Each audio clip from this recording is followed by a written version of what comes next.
Bueno, hola nuevamente a todos mis estudiantes del grado octavo. Este video ya es el video explicativo de la segunda guía académica que les envío en la plataforma. Ya con este video terminamos el tema del primer indicador. Quiere decir que ustedes van a estudiar es con las dos guías que tienen y con los dos videos, que es este y el anterior.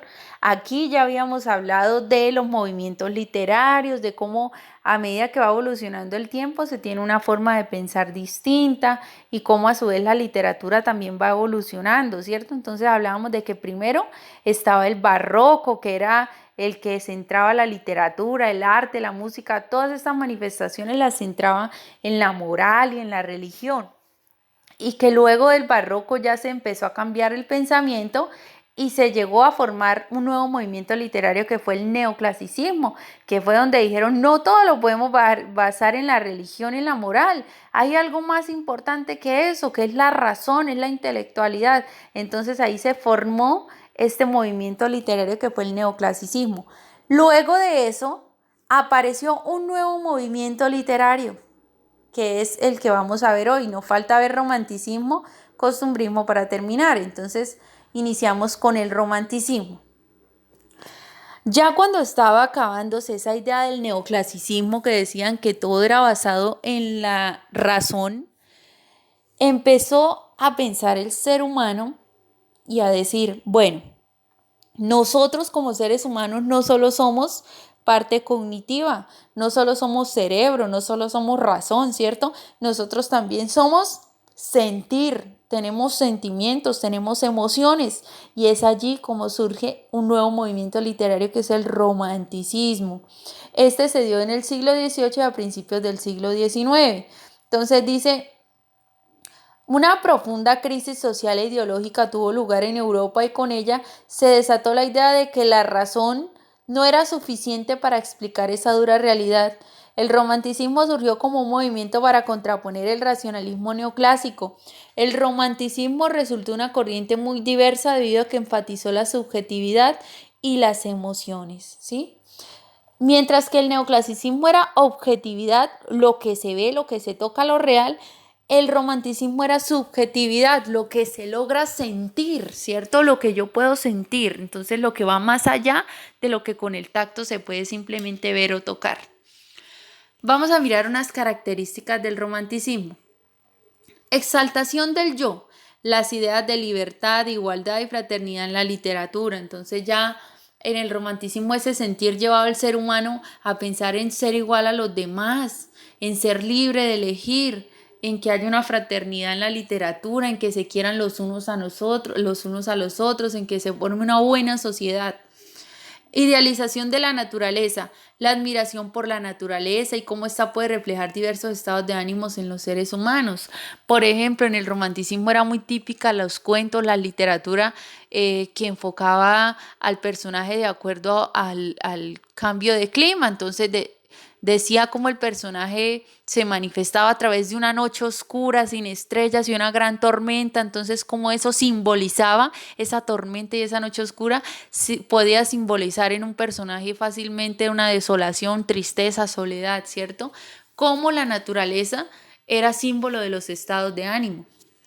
Otra, exaltación de la patria, la importancia al sentir de todos los compatriotas. Aquí ya no como en el neoclasicismo de la patria, como esa patria ganadora, esa patria que lucha, sino aquí la exaltación a la patria era esa, la importancia del sentir de todos, de esos que van a la guerra, de ese sufrimiento de los que peleaban en esa guerra, del sufrimiento de la sociedad, de quienes perdían a sus familiares, ¿cierto? De los niños, de las madres que quedaban solas. Aquí yo iba enfocada mucho más en el sentir.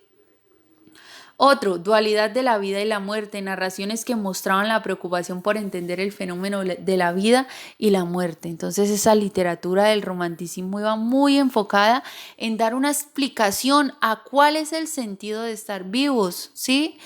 ¿Cuál es nuestra tarea aquí en el mundo? ¿Para qué vinimos? ¿Por qué hay una muerte? ¿Por qué tenemos que morir? Esas eran las preguntas que se hacían mucho en el romanticismo y por eso se hacía una literatura de este tipo. Valoración de lo popular, daban importancia a lo cotidiano, a lo común, a lo básico. Evasión de la realidad. El enfoque en el sentir y las emociones llevó a las personas de la época a odiar la realidad, las injusticias, los problemas, los que los llevaban a evadir todo eso mediante la creación de nuevos mundos. Entonces es aquí como el ser humano estaba en ese romanticismo tan enfocado en el sentir que olvidaba la razón. Entonces era como que el ser humano se agobiaba ante tantas injusticias, ante lo que pasaba y se enfocaba solo en lo que sentía, en esa soledad, en esa rabia, en esa impotencia, y eso lo llevaba a crear nuevos mundos imaginarios. Y todo eso se manifestaba a través de la literatura, ese personaje agobiado que empezaba a ir a otros mundos nuevos donde todo era mejor, ¿sí? Otro, sentimiento de soledad y resignación. Las obras literarias reflejaban en los personajes soledad y resignación a causa de la sociedad en crisis e injusta. Entonces, este va muy de la mano con el que expliqué anteriormente, ¿no? Ese sentimiento de soledad y resignación era porque el ser humano sentía que estaba viviendo en un mundo lleno de injusticias, lo que lo llevaba a perder el amor hacia la vida. Y es aquí cuando yo doy un dato muy importante, y es una cifra muy grande de suicidios que se presentó según la historia en el romanticismo. Como el ser humano, la sociedad se enfocaba tanto en el sentir, se dejaba agobiar tan rápido que se llegaba a recurrir a la muerte. Sí, eran tantas paradojas, incógnitas, tantas dudas sobre todo, tanta tristeza, que el enfoque del romanticismo ya no fue solo en el sentimiento general, sino en los sentimientos negativos. Y es aquí como se viene una ola masiva de suicidios durante esta época. El idilio, novelas sentimentales, románticas, amores inocentes y frustrados. Entonces son las historias antiguas que hablan sobre el amor, una pareja que se conoce, un amor inocente que siempre es frustrado, que es imposible, que los padres no lo aceptan. Son este tipo de novelas que siempre reflejan el sentir, ¿sí? Cómo se sienten los personajes, cómo manifiestan sus emociones. ¿Listo? Vamos a mirar un ejemplo. La hora de las tinieblas. Oh, qué misterio espantoso es este de la existencia. Revélame algo, conciencia, háblame, Dios poderoso. Ay, no sé qué pavoroso en el ser de nuestro ser. ¿Por qué vine yo a nacer? ¿Quién a padecer me obliga? ¿Quién dio esa ley enemiga de ser para padecer? Miren nada más, ¿no? La pregunta, ¿por qué vine yo a nacer? Ahí está mostrando, está manifestando ese yo lírico a través de esos versos, sentimiento de desolación, ¿cierto? De rabia, de impotencia, no le gusta su vida, ¿cierto? Entonces es aquí como gracias a esta estrofa podemos encontrar cómo de verdad se manifestaba el romanticismo en esa época, ¿no? Esa forma de pensar. Y contemplémoslo con una imagen como hemos hecho con los movimientos anteriores. Miren aquí, vemos a un hombre totalmente solo, totalmente reflexivo, parado frente a la totalidad, a la inmensidad del mar, ¿sí? Entonces es así como nos están manifestando también esas características románticas. Y así hemos visto hasta el momento 3, ¿no? Barroco, que era exageración, que era religión inmoral. Neoclasicismo, que era algo muy nuevo clasicismo, que era algo enfocado en la razón, en la intelectualidad. Y viene el romanticismo, que echó para atrás esos pensamientos anteriores y dijo, no, enfoquémonos en lo que sentimos, ¿sí? Y luego viene el costumbrismo para terminar. Entonces, el costumbrismo se dio en el siglo XIX y el costumbrismo inicia con este ideal. Ojo aquí, dicen basta ya. No somos ni intelectual, ni somos sentir, no somos emociones. ¿Por qué no nos enfocamos en vez de estar pensando en nosotros? ¿Por qué no nos enfocamos en nuestro entorno, en nuestra sociedad, en nuestras costumbres, el folclore, ¿sí? En nuestra región? Entonces es aquí como viene un nuevo movimiento que es el costumbrismo. Dice, se caracteriza por mostrar las costumbres, el folclore, la cultura de los países y regiones. Esta tendencia quedó reflejada en todo tipo de arte, desde la pintura hasta el teatro, ¿sí? Entonces, aquí ya vemos cómo se va trascendiendo y va cambiando esa forma de pensar ese ideal. Ya en este tipo de movimiento literario ya no se enfoca precisa y particularmente en el ser humano, se enfoca en la región, en la costumbre, en todos unidos como sociedad. Por eso las obras literarias de esta época detallan no la persona, el individuo específico, sino detallan las costumbres, detallan lo que había a nuestro alrededor, cómo era la forma de trabajo en la época, qué hacía la mujer, qué hacía el hombre, cómo era el régimen político, económico, ¿sí? Hay unas características, las leemos, dice, cotidianidad. Las obras presentaban la vida común y corriente, el día a día de alguna región. Temas políticos y sociales. Se incorporó la descripción de la política y la relación social que vivía cada cultura. Entonces, aquí tomo estas dos para explicarlas. Algo muy importante, la descripción. A través de las obras se describía esa cotidianidad que hacían las personas de la sociedad de la época de la que se quisiera hablar en la obra literaria. ¿A qué se estaban dedicando? ¿Sí? Siempre describían todo, cómo se regían en cuanto a sociedad económica, políticamente. Descripción de tipos humanos. Las obras describían las culturas, los lugares, diferencias entre unos y otros. Intención didáctica. Todo se contaba de forma entretenida y con el propósito de dar moralejas al lector. Entonces tenía una funcionalidad, una estrategia didáctica de entretener, ¿cierto? Enfatizaba en eso, en entretener y en dejar reflexiones al que leía.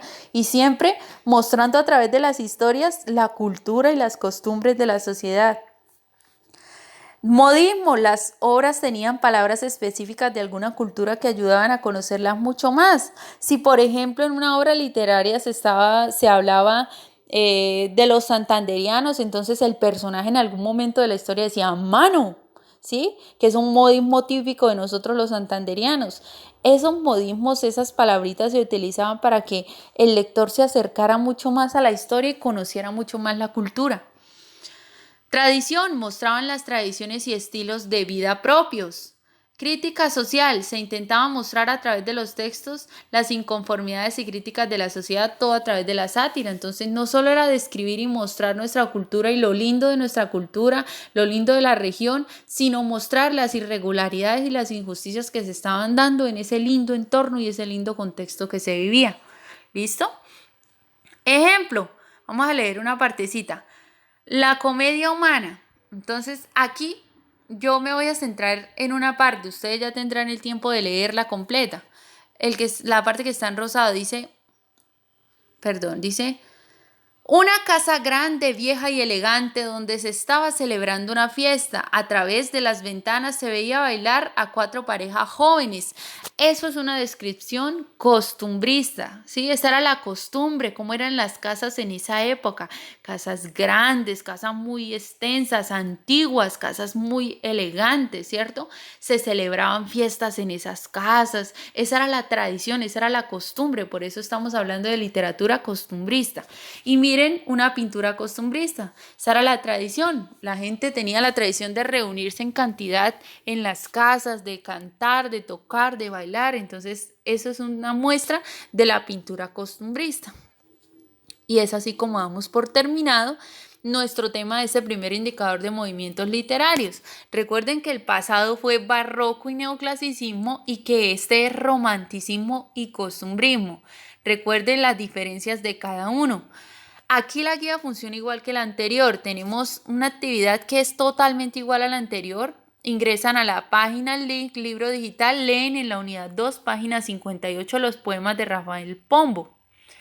Cuando los hayan leído, van a coger su taller, su libro de talleres, el de la página 37, y lo van a solucionar muy bien hechecito. Cuando lo solucionen, le toman una foto nítida que se entienda y la envían al correo caterine.lora.santana@gmail.com. Y es así como entonces damos por terminada ya nuestro tema. Yo quedo muy atenta, dejo mi número para cualquier inquietud que tengan, con muchísimo gusto los atiendo. Y espero que ustedes también hayan estado muy atentos. Ya con esto se preparan para la evaluación. Recuerden que la evaluación son entonces estos 4 movimientos literarios. Muchas gracias.